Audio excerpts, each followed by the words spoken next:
Đúng rồi, đứng sát nhau mà. Đây này Duyên, đừng nó quay gần.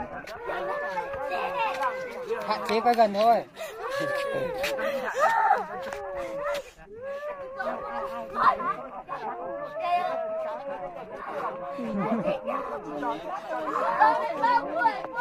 Chị ơi, hạn chế gần thôi.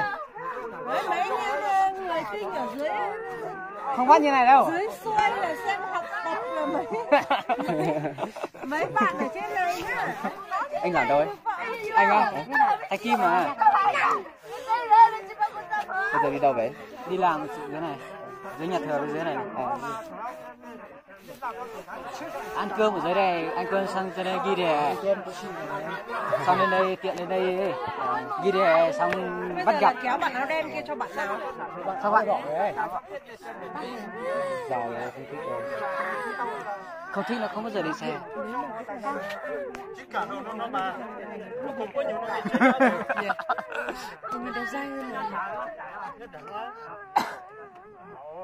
Gái nhận xét đàn ông thì biết thôi, em nhận gái thì đẹp gái rồi. Nên một số cái xe đó.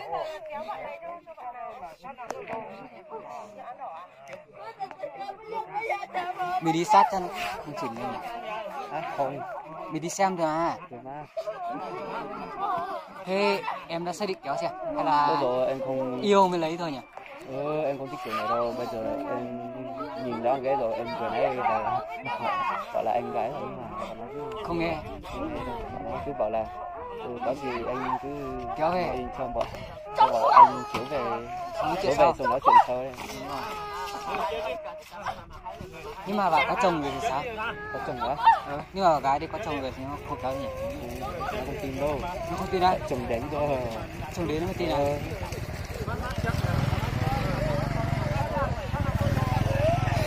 Thế chồng đến thì mẹ nó cũng sai rồi. Kéo với người khác này. Sai đấy. Ô gì phạt đấy. Phạt à? Kéo vợ người khác thì nhưng mà gái đấy có chồng nhá, thằng khác về kéo vợ mình hay chồng mình về phát kiểu gì lại kéo vợ người khác là không đúng rồi. Đúng rồi, bây giờ đi họp nhiều người ta không cho kiểu như này rồi, kiểu thiếu như này sau này về bọn nó không hợp nhau không thích nhau như gì xong lại đi ăn lá ngón hay là đi làm gì. Đúng rồi, đấy là đến ảnh hưởng đến tính mạng con người đấy. Đúng rồi.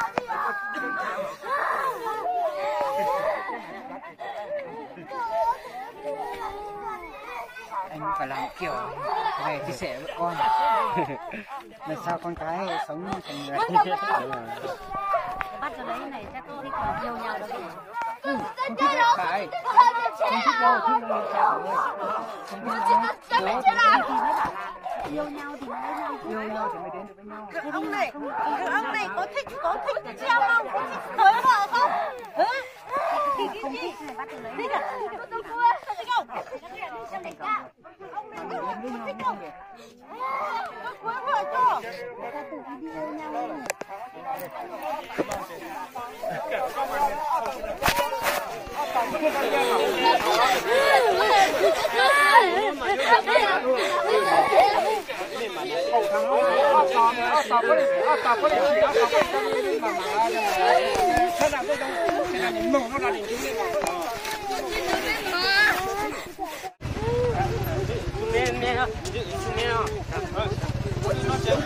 mẹ cháu một hai mẹ là tí tuổi nhau sau lên mà đó tuổi thân này là tí sau nhau một những việc tôi dùng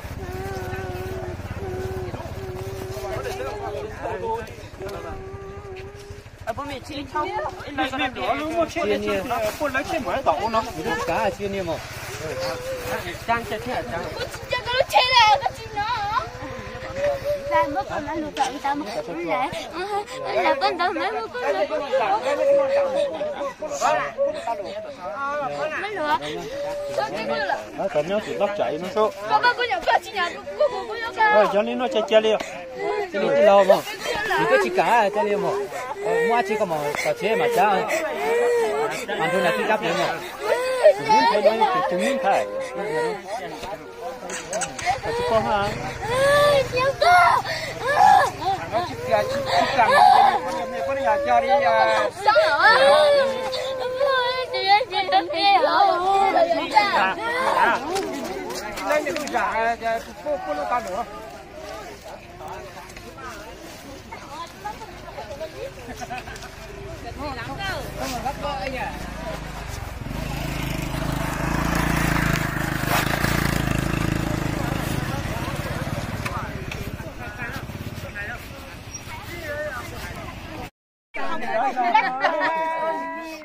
Đó giờ mấy cái chả cái lúc xả mà đi ra sớm đi rồi nó xí rồi.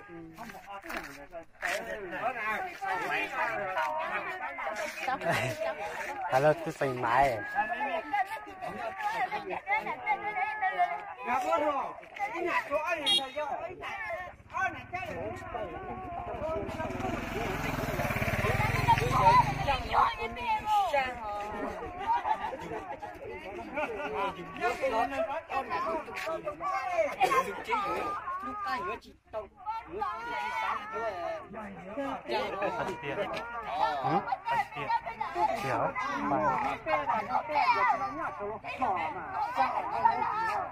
tôi chỉ là gì tập thể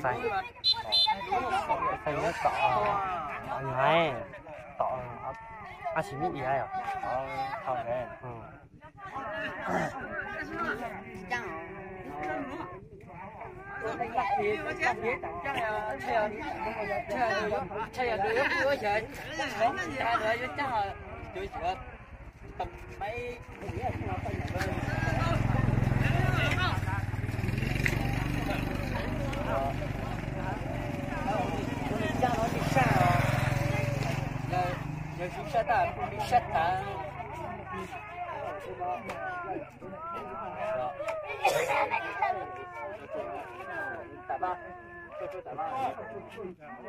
ai quên hổ luôn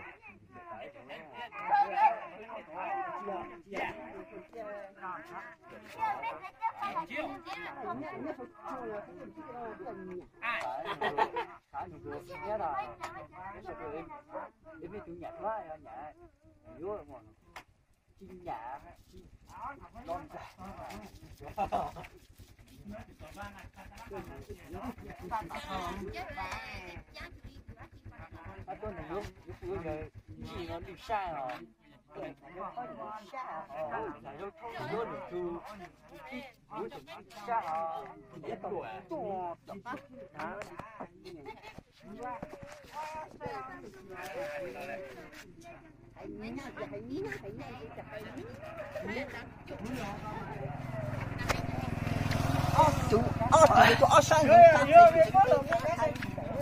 mình cho tụi tôi mình thay à mình nhớ tụi tôi mình thay bà mình tụi tôi cũng là cái mà lo mà nó sai như này chỉ có sai với cô tụi mình là cô á mình chỉ có sai với là cô á cho sai như này thằng hú nhớ không cái gì mà thằng hú người ta áp bên thay cô giờ xin mình tất cả cả bên này ô này mua này là chọc cả ta đã mình giải phóng chọc cả ta hai tí cả ta mẹ ơi mua ô mình giải số mà ô này cho các phụ lại mà lần đi mà mà nó cho mà quận hậu đảo dưới lại chứ dưới nó kín tôi lấy chứ đâu cô ba mua chê chọc cả chê thì mà chê nhai thì được cái chê này dưới đây Giờ biết nhiều hai chị mà chị tao thấy đã. Giờ nhớ mẹ có tiền hai mà không có nè. Có sai nhớ thay cho nhớ mẹ cố tôi nhớ thay nó mà lo hẳn đi nè. Mẹ biết tôi biết tôi nhớ thay mẹ cho hai lần đi lo nè. Chạy mẹ chỉ cắm nặng lại. cho sai mấy tô